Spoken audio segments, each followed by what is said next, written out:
like to introduce Jesus Gonzalez with Iconic Tile. He is a tile and slab contractor, location Walnut Creek, years in business 6. Previous types of work, Kentucky Fried Chicken and IHOP for a couple months, and decided to never work for anyone else ever again. He's married 7 years with his lovely wife, Laura. He's got 3 boys, 1 girl, Aiden 9, Caesar 6, Daniel 4, Valerie 7 months, congrats. Full house, no pets. He loves shooting, hunting, skiing, and now smoking food on his new Traeger. Business development and helping his family grow their business are his main activities of interest. His city of residence is Tracy for 13 years. His burning desire is to own multiple small businesses to create capital to reinvest in real estate. Something nobody knows is while scuba diving deep in the water in Hawaii, he realized he wasn't as brave as he thought. And his key to success is to work hard, stay positive, and keep learning every day is a blessing. Ladies and gentlemen, my friend and colleague, Jesus Gonzalez. Thank you, Kyle, for that awesome introduction. I am going to screen share my presentation here. There we go. All right, so we are Iconic Tile. I am a 3rd generation tile installer. This is my beautiful, lovely wife and my kids. They keep us very busy. So who are we? We are a C54. This means we're a tile and stone specialty contractor, unlike a general contractor or any other specialty contractor. We specifically provide high-end tile installations and slab installations. We do new custom builds, remodels, and high-end commercials with designers and contractors, of course.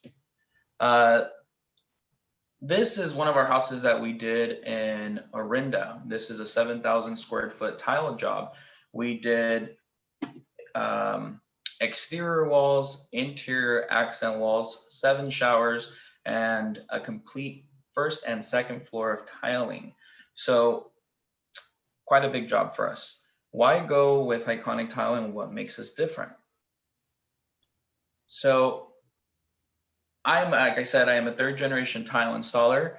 I was in the tile industry even before I really wanted to be. So my dad is the 1st of 10 and therefore training a lot of tile setters. So when we get together, we're talking about tile and how to grow our craftsmanship.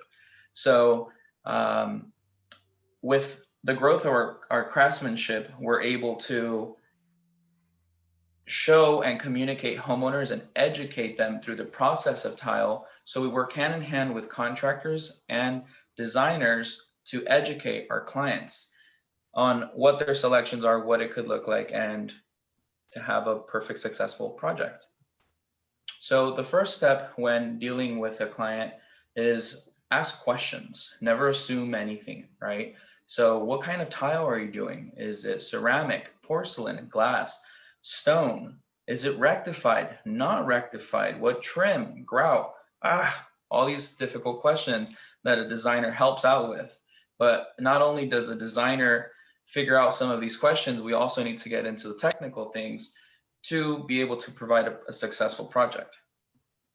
So understanding tiles throughout a house, a large project like the one we showed, there can be different selections. So it's very good to understand what the type of tile is and how it's made, so you understand some of the characteristics. So we're gonna geek out a little bit on tile here. So these are the different types of tile: ceramic, handmade, glass, porcelain, and stone. Ceramic tile is made of a mixture of clay, and it's low pressure pressed and cooked in a kiln at 1075 degrees. Handmade tile is also a clay, processed a little bit different, and each piece is individually handmade and cut at a low temperature. Glass tile, just like any other glass, is molten on a sheet and processed at 1600 degrees Porcelain tile is by far the strongest because it's cooked twice at 2500 degrees. So porcelain is definitely one of the stronger ones. And stone, well, is naturally cut from a mountain and processed to be either on your countertop and your tile. If you notice some of these, the color coordination is yellow and blue. Yellow is non-rectified, where blues are rectified. And we'll get a little bit into that. So these are options of what a ceramic tile installation looks like. It's typically meant for walls, some floors. It's more your traditional subway tiles, and it could be used as accent walls, kitchens, and in bathrooms. These are some examples of what handmade and cement tile look like. So the top two are cement tile. Cement tile is also handmade, just processed slower and a bit more refined to give it that variation of texture. The bottom two may look like they have faulty installations, but they don't. Those are actually the characteristics of handmade and its natural characters. So with any handmade tile, because it's cooked in a kiln, they bow differently and they're not reprocessed. So think of a bread and it cooks and it has its own characteristics, and they get reglazed so that they have variances in tones and shades.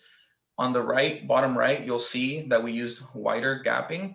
That is to allow for the variances in the tile to even out versus where we get requested to do tight joints. These textures are a bit more apparent when you're, and especially under lighting, you can see the variances of the thicknesses in tile and the odd variances in the shape.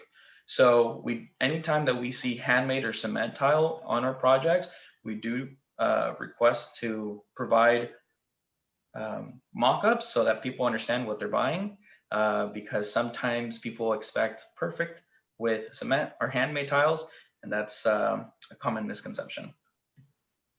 Glass tile. So glass tile is made a little bit different. It's meant more for accent walls, not really to walk on. It's glass, so it's not as sturdy as you would think.